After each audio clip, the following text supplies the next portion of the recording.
ভালো আছি, আপনারা ভালো আছেন? হ্যাঁ ভালো আছেন। এই আমরা আইছিলাম এই যে বাড়ি সম্পর্কে একটু শুনতে আপনার কাছে। আপনি তো এই বাড়ির উত্তরাধিকারী। উত্তরাধিকারী। এটা হচ্ছে রায়েরকাঠি জমিদার বাড়ি।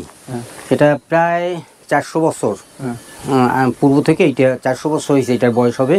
তো এখানে আগে জমিদারদের অনেক বড় এরিয়া ছিল, একটু ঘিরা কাছারি ঘর, ঠিক আছে। এখানে খাজনা আদায় হইতো, এখানে হাতিশালা ছিল, তারপরে এইখানে মন্দির ছিল, এখানে আরো মানে সমস্ত জায়গায় অনেক বড় বড় বিল্ডিং ছিল এইগুলো না। হ্যাঁ, কারণ এই খোসলের পর দেখবেন এখনো 10 হাত নিচে গেলেও এরকম পিলার আছে, পিলার আছে, মানে হ্যাঁ করা, মানে যেগুলো যে পুরনো যে নিদর্শন, হ্যাঁ মশাল, সেইটা সমস্ত রাত্র জ্বলতো এই রাস্তায় এরিয়া, এই তাদের টোটাল এই রাস্তায়, মানে সেই রকম একটা ঐতিহাসিক ব্যাপার ছিল। ঐতিহাসিক মানে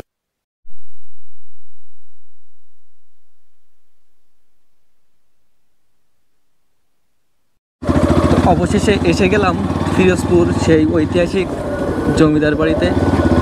আর সামনে দেখা যাচ্ছে যে জমিদার বাড়ির একটি দিঘি। দেখুন, সে পুরনো প্রায় 600 বছর আগেকার একটি ইতিহাস। এটা দিঘির ভগ্নাংশ দেখা যাচ্ছে। আর ঐতিহাসিক সেই জমিদার বাড়িটি আর একটু সামনেই। এটার নাম হচ্ছে রায়েরকাঠি জমিদার বাড়ি। এই যে জমিদার বাড়ির যে শানটা দেখা যাচ্ছে সেটা হচ্ছে ওই দূরে।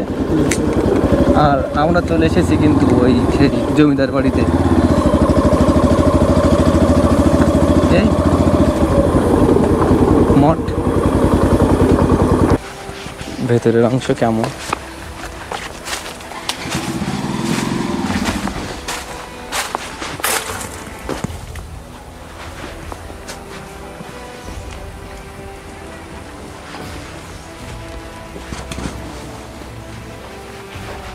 এটি হচ্ছে সেই ঐতিহাসিক মঠ।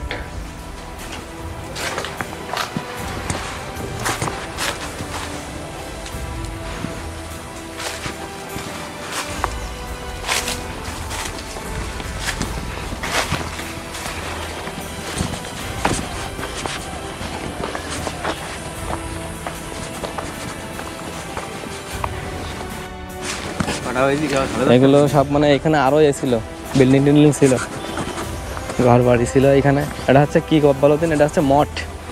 আমরা যে জায়গায় যাবো সেটা হচ্ছে এটা না।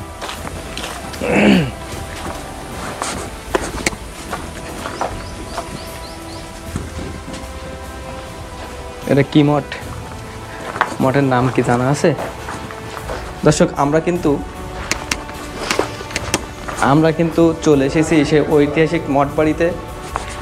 এটার নাম হচ্ছে রায়েরকাঠি মঠ। দেখুন, এটি হচ্ছে সম্রাট শাহজাহানের আমলের তৈরি একটি মঠ। এখন এটা অযত্নে ফুল, একদম তো খারাপ অবস্থা, ভেতরে নোংরা অবস্থা।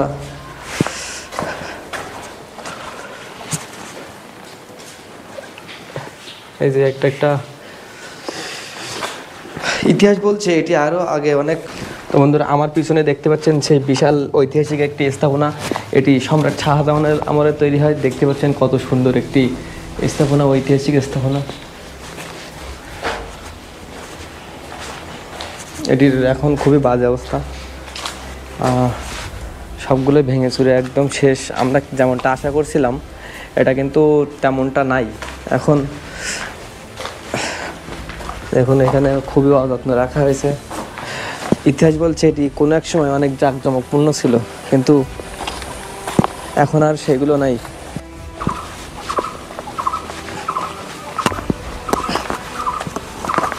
তো আমরা এখন যাব হচ্ছে আর একটি অবশিষ্ট যে স্থাপনা, বিল্ডিংয়ের কিংবা মঠের ধ্বংস স্তূপ, সেখানে যাব।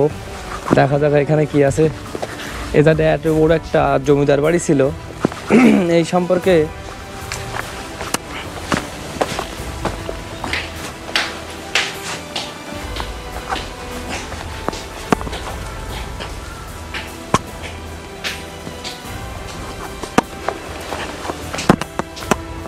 এটা কিন্তু কিছুদিন আগেও,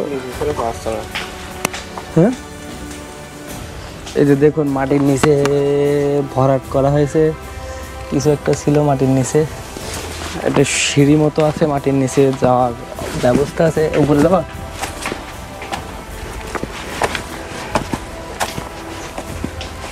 ছাদে বাগান।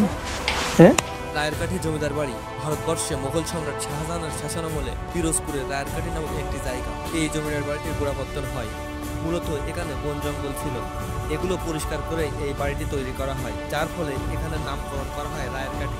মোগল সম্রাটের শাসনামলে যুবরাজ সেলিম অর্থাৎ সম্রাট জাহাঙ্গীর বিদ্রোহ করে বর্তমান পিরোজপুর, ঝালকাঠি, বাগেরহাটের জেলার কিছু অংশ নিয়ে সেলিমাবাদ নামে একটি পরগনা সৃষ্টি করেন। পরবর্তীতে তিনি উক্ত এলাকার রাজস্ব আদায়ের জন্য মদন পালকে দায়িত্ব দেন। মদন পাল আবার তার ছেলে শ্রীনাথকে উক্ত রাজস্ব আদায়ের দায়িত্ব দেন। রাজস্ব আদায়ের জন্য শ্রীনাথ বর্তমান ঝালকাঠির লুৎফোনাবাদ নামক একটি গ্রামে একটি কাছারি স্থাপনা করেন। সেখান থেকে তিনি অতি সুদক্ষতার সাথে রাজস্ব আদায়ের কাজ পরিচালনা করে থাকেন, যার ফলস্বরূপ মোগল সম্রাট তাকে রাজা উপাধি দেয়।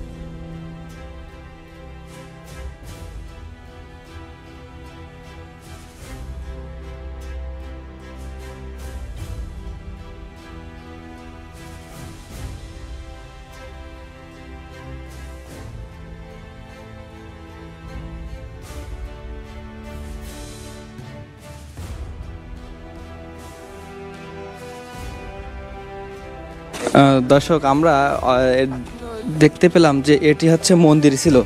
মন্দিরের ভেতরে প্রবেশ করে যেটা দেখতে পেলাম যে মন্দিরের অবস্থা এখন শেষ। এই যে মন্দির ছিল কীভাবে বুঝলাম, এই যে দেখুন এখানে পূজা করা হতো, সে পূজার যন্ত্রপাতি এখানে রাখা আছে। এই যে পূজার যে কাঠ, পূজার যে মূর্তি, সে মূর্তিগুলো এখানে রাখা আছে। আর মন্দিরের অবস্থা এখন শেষ। বহু বছর আগে মনে হয় এখানে পূজা করা হতো, এখন আর নেই, এখন ভেঙে চুরে শেষ।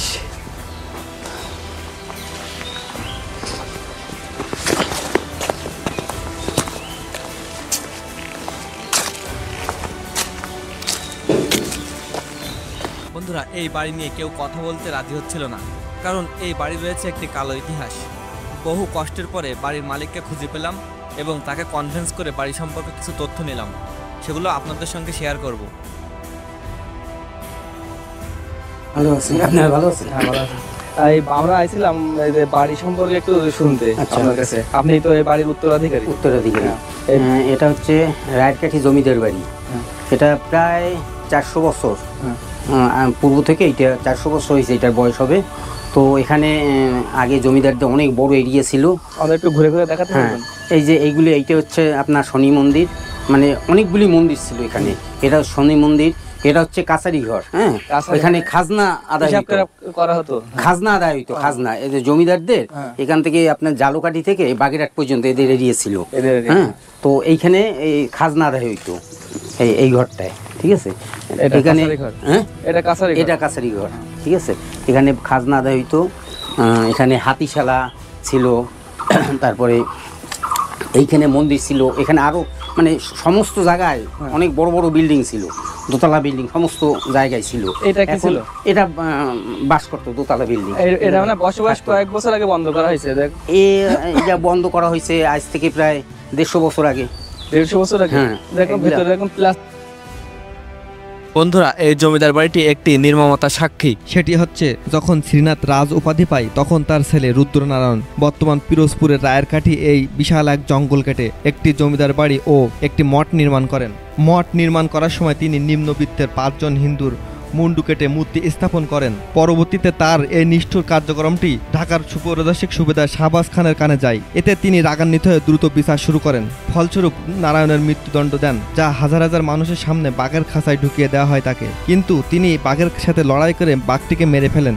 এ খবর সুবেদারের কাছে গেলে তিনি নারায়ণের মৃত্যুদণ্ড মৌকুফ করে দেন। এতে রুদ্রনারায়ণ এই নিষ্ঠুর কার্যক্রমের জন্য লজ্জিত হয়ে তিনি কাশী চলে যান। তারপরে আর বাড়িতে ফেরেননি এবং তিনি সন্ন্যাস জীবনে চলে যান।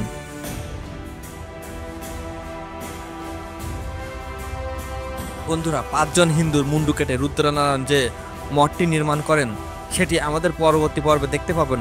তার জন্য আমাদের চ্যানেলের সঙ্গেই থাকুন।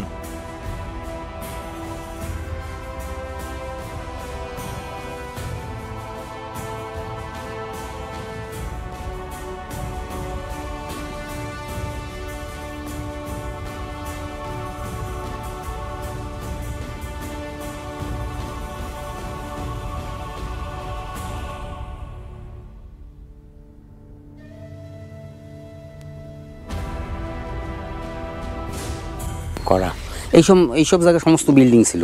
এইগুলো না? হ্যাঁ, কারণ এই খোসলের পর দেখবেন এখনো 10 হাত নিচে গেলেও এরকম পিলার আছে। পিলার আছে মানে হ্যাঁ, পড়া মানে যেগুলো যে ইট আছে, পুরনো ইট যে আছে। নিদর্শন সেগুলো সেগুলো নিচে আছে পুরনো সব। নিদর্শন এখনো রয়ে গেছে এই নিচে। আচ্ছা। আর মানে ওই সাইডে আরেকটা ইয়ে দেখলাম, এই যে দোতলা উঠতো, এই সিঁড়ি এখান থেকে দোতলায় উঠতো। এখানে দোতলা নিচে দেখতেছি ইয়ে আছে। হ্যাঁ, এখান থেকে দোতলায় উঠতো। আচ্ছা। আর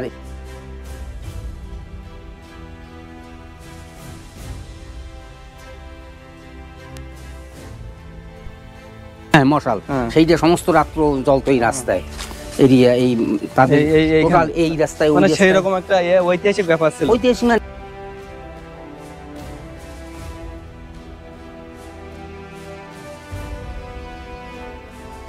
বটগাছটা আমি লাগাইছি। এই বটগাছের বয়স হবে 20 বছর। ঠিক আছে, এই জায়গায় সমস্ত জায়গায় এটা হচ্ছে হাতিশালা ছিল। হাতিশালা ছিল। এখানে কোনো বটগাছ ছিল না, এই ছিল ঘর ছিল, বিল্ডিং ছিল, হাতি বান্ধা থাকতো। ঠিক আছে। আর এটাও মন্দির ছিল। হ্যাঁ, ওই একটা মন্দির। আর এইটা যে দেখেন না, এখানে হচ্ছে সিংহ দরজা। এখানে ওই দুই পাশে খোপ আছে, দেখেন রুম করা আছে। আচ্ছা। হ্যাঁ, রুমে আপনার নেপালি দারোয়ানরা থাকতো। নেপাল থেকে মানে নেপাল থেকে এইখানে দারোয়ান থাকতো, পায়রা দিত। লাল পাগড়ি পরা যে ছিল ওইরকম কিছু একটা ছিল। শোনা কথা শুনছি, সেটা তো বহু আছে। হ্যাঁ, এই যে আছে দেখি না, এই দুই জায়গায় পায়রা দিচ্ছে, এই রুম আর এই রুম। এটা হচ্ছে সিংহ দরজা। সিংহ দরজা, এইটা সিংহ দরজা ছিল। এই যে হ্যাঁ, আর এই নেপালিরা পায়রা দিচ্ছে।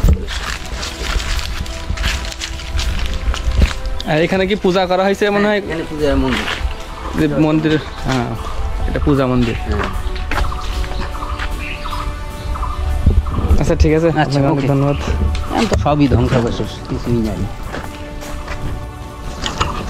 অনেক বয়স কতদিন হবে?